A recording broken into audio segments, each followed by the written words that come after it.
Assalamualaikum teman-teman. Perkenalkan kami dari kelompok 5 mata kuliah evaluasi pembelajaran dengan dosen pengampu Bapak Aan Widiono MPD dari kelas 5 PGSD A2 FTIK Unisnu Jepara. Kami akan menyampaikan materi mengenai penilaian acuan patokan dan penilaian acuan normatif. Dengan subbahasan yang pertama, konsep dasar penilaian acuan patokan dan penilaian acuan normatif. Yang kedua, rumus, perhitungan, dan contoh penilaian acuan patokan serta penilaian acuan normatif. Yang ketiga, kelebihan dan kekurangan dari penilaian acuan patokan dan penilaian acuan normatif. Selanjutnya, perkenalkan anggota kelompok kami. Yang pertama ada Rita Amalia, Yuli Susanti, Sri Murwati Kumala Dewi, dan Vivi Dwi Avianita. Selamat mendengarkan dan memahami. Baik, di sini saya akan menjelaskan yang pertama adalah konsep dasar pendidikan penilaian acuan patokan atau yang biasa disebut PAP, dan pendekatan penilaian acuan norma atau PAN.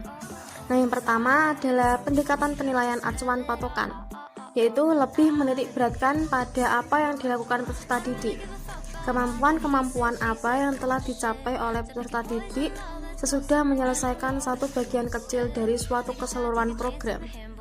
Penilaian acuan patokan meneliti apa yang dapat dikerjakan oleh peserta didik, bukan membandingkan seorang peserta didik dengan teman sekelasnya, melainkan dengan suatu kriteria atau patokan spesifik. Jadi dalam penilaian ini yaitu menitik beratkan kepada kemampuan apa yang telah dicapai oleh peserta didik itu sendiri dalam suatu program pembelajaran. Yang kedua ada pendekatan penilaian acuan norma atau PAN. Penilaian acuan norma adalah penilaian yang dilakukan dengan mengacu pada norma kelompok atau nilai-nilai yang diperoleh peserta didik dibandingkan dengan nilai-nilai peserta didik lainnya dalam kelompok tersebut. Dengan kata lain, PAN merupakan sistem penilaian yang didasarkan pada penilaian kelompok peserta didik dalam satu proses pembelajaran dengan tingkat penguasaan pada kelompok tersebut. Jadi dalam penilaian acuan norma itu lebih menitik beratkan kepada penilaian suatu kelompok. Terima kasih.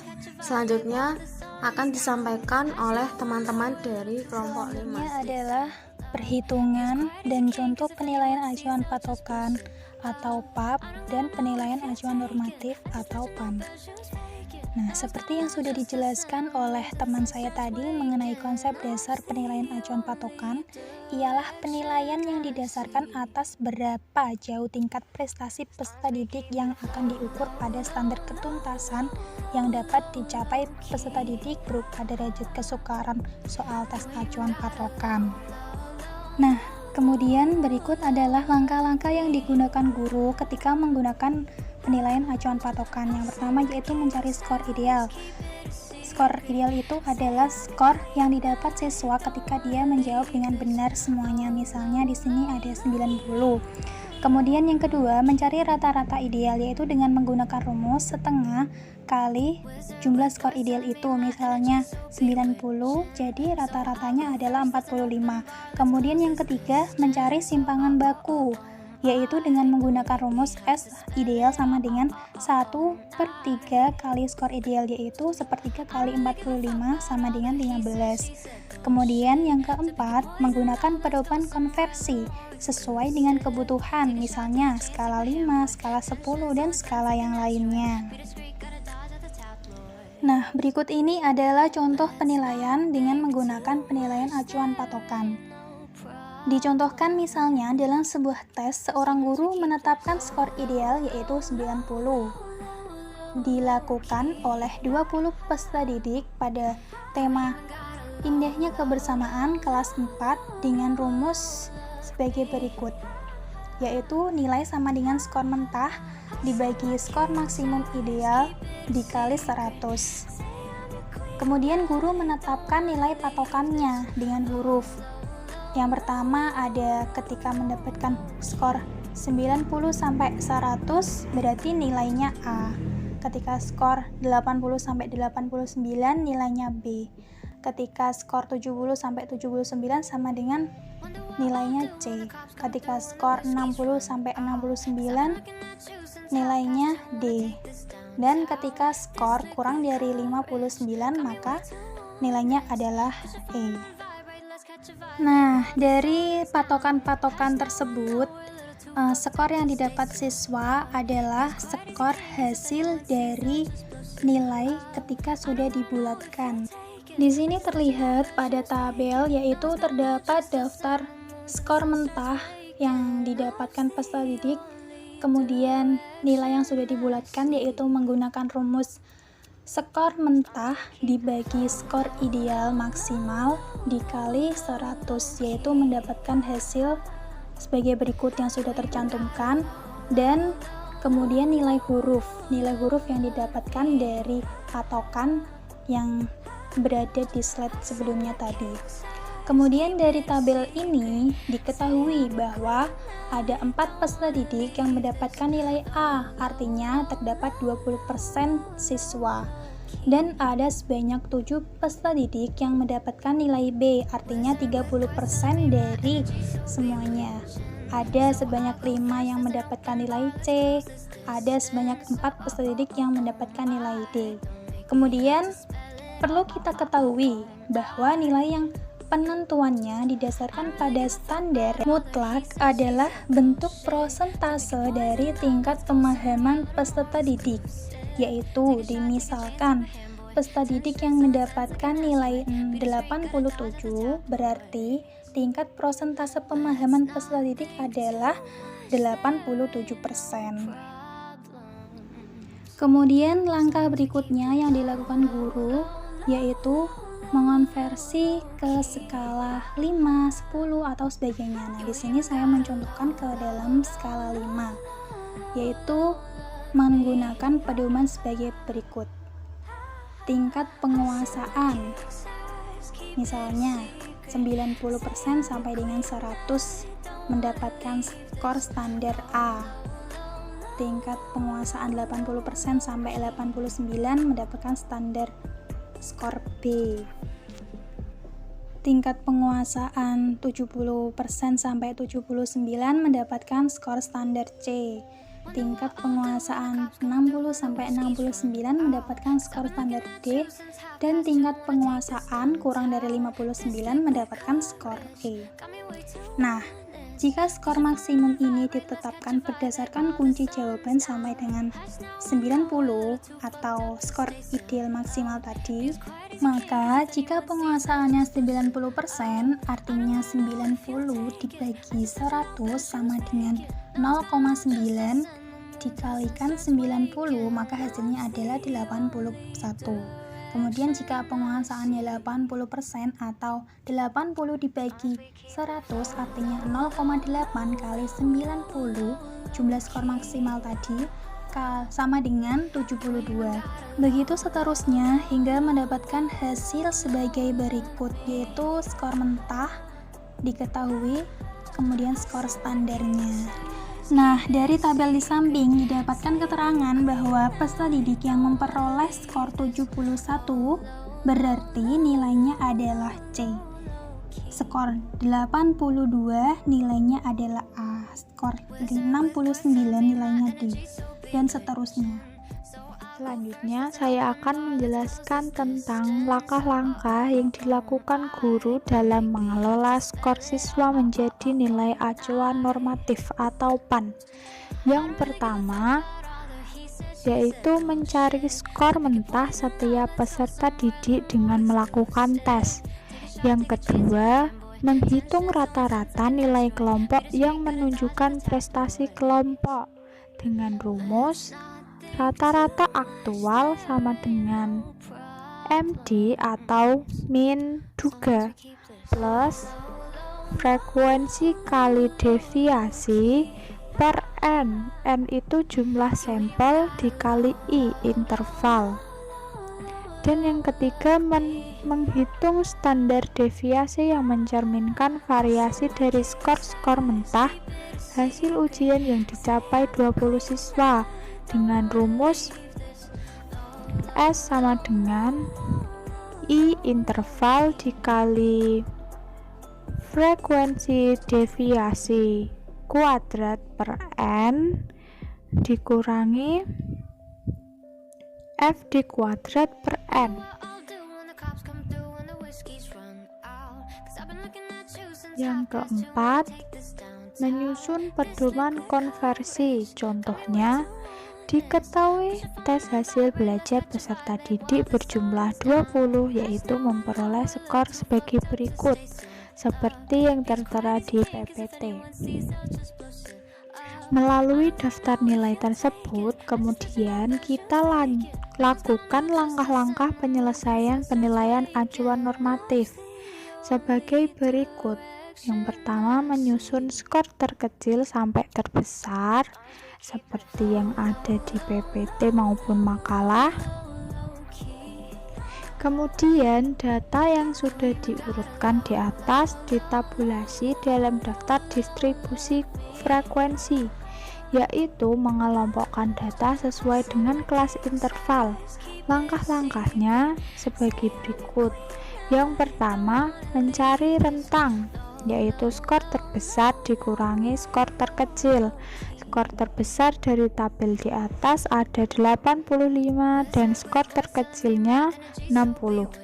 Jadi rentangnya adalah 25. 85 dikurangi 60 sama dengan 25. Selanjutnya yaitu mencari banyak kelas interval dengan rumus 1 ditambah 3,3 log N. Karena di tabel ada 20 siswa, jadi N-nya diganti menjadi 20. Dan hasilnya 5,29 dibulatkan menjadi 5. Yang ketiga yaitu mencari kelas interval dengan rumus I sama dengan rentang per banyak kelas. Yang keempat, menyusun daftar distribusi frekuensi dengan cara yang seperti ada di tabel berikut ini. Kemudian, cara menghitung rata-rata aktual dan simpangan baku aktual. Caranya adalah dibuat seperti yang ada di tabel. Jadi dapat dihitung rata-rata aktual sebagai berikut. Rata-rata aktual yaitu rumusnya MD plus FD per N dikali 1. Jadi di situ min duganya adalah 70, frekuensi deviasinya 2, dan jumlah keseluruhan ada 20 dikali intervalnya yaitu 5, dan hasilnya ada 70,5. Itu merupakan rata-rata aktual. Dan cara menghitung simpangan baku aktual sebagai berikut. Simpangan aktual rumusnya adalah I dikali FD kuadrat per N dikurangi FD kuadrat per N. Di situ tertera interval berarti 4, FD kuadratnya yaitu 54 per N 20 dikurangi FD kuadrat yaitu 2 kuadrat atau 4 per 14, dan hasilnya yaitu 10, merupakan simpangan baku aktual. Selanjutnya menyusun pedoman konversi skala 5 0 sampai 5 dengan rumus X atau rata-rata ditambah 1,5 dikali simpangan. Tadi rata-rata aktual sudah ketemu dengan nilai 70,5 ditambah 1,5 dikali 10 sama dengan 8,5. Dengan demikian skor 84 nilainya B dan skor 72 nilainya C, skor 78 nilainya B, dan seterusnya. Skala 10, 0 sampai 10. Caranya rata-rata ditambah 2,25 dikali simpangan, yaitu 70 dikali 5 plus 2,25 dikali 10 sama dengan 92. Begitu terus caranya. Dengan demikian, skor 60 nilainya 4, skor 70 nilainya 5, dan skor 75 nilainya 6. Begitu seterusnya. Terima kasih. Selanjutnya akan dijelaskan oleh teman dari kelompok 5. Saya di sini akan menjelaskan tentang persamaan dan perbedaan penilaian acuan norma atau PAN dan penilaian acuan patokan atau PAP. Penilaian acuan norma dan penilaian acuan patokan mempunyai beberapa persamaan sebagai berikut. Yang pertama, penilaian acuan norma dan penilaian acuan patokan memerlukan adanya tujuan evaluasi spesifik sebagai penentuan fokus item yang diperlukan. Yang kedua, keduanya pengukuran memerlukan sampel yang relevan digunakan sebagai subjek yang hendak dijadikan sasaran evaluasi. Sampel yang diukur merepresentasikan populasi siswa yang hendak menjadi target akhir pengambilan keputusan. Yang ketiga, untuk mendapatkan informasi diinginkan tentang siswa, kedua pengukuran sama-sama memerlukan item-item yang disusun dalam satu tes dengan menggunakan aturan dasar penulisan instrumen. Yang keempat, keduanya mempersyaratkan secara spesifik perilaku yang akan diukur. Kelima, keduanya menggunakan macam tes dan instrumen yang sama. Keenam, keduanya dinilai kualitasnya dari validitas dan reliabilitasnya. Yang ketujuh, keduanya digunakan ke dalam pendidikan walaupun untuk maksud yang berbeda. Perbedaan kedua penilaian adalah sebagai berikut. Yang pertama, penilaian acuan norma biasanya mengukur sejumlah besar perilaku khusus dengan sedikit butir tes untuk setiap perilaku. Penilaian acuan patokan biasanya mengukur perilaku khusus dalam jumlah yang terbatas dengan banyak butir tes untuk setiap perilaku. Yang kedua, penilaian acuan norma menekankan perbedaan di antara peserta tes dari segi tingkah pencapaian belajar secara relatif. Penilaian acuan patokan menekankan penjelasan tentang apa perilaku yang dapat dan yang tidak dapat dilakukan oleh setiap peserta tes. Yang ketiga, penilaian acuan norma lebih mementingkan butir-butir tes yang mempunyai tingkat kesulitan sedang dan biasanya membuat tes yang terlalu mudah dan terlalu sulit. Penilaian acuan patokan mementingkan butir-butir tes yang relevan dengan perilaku yang akan diukur tanpa peduli dengan tingkat kesulitannya. Yang keempat, penilaian acuan norma digunakan terutama untuk survei. Penilaian acuan patokan digunakan terutama untuk penguasaan.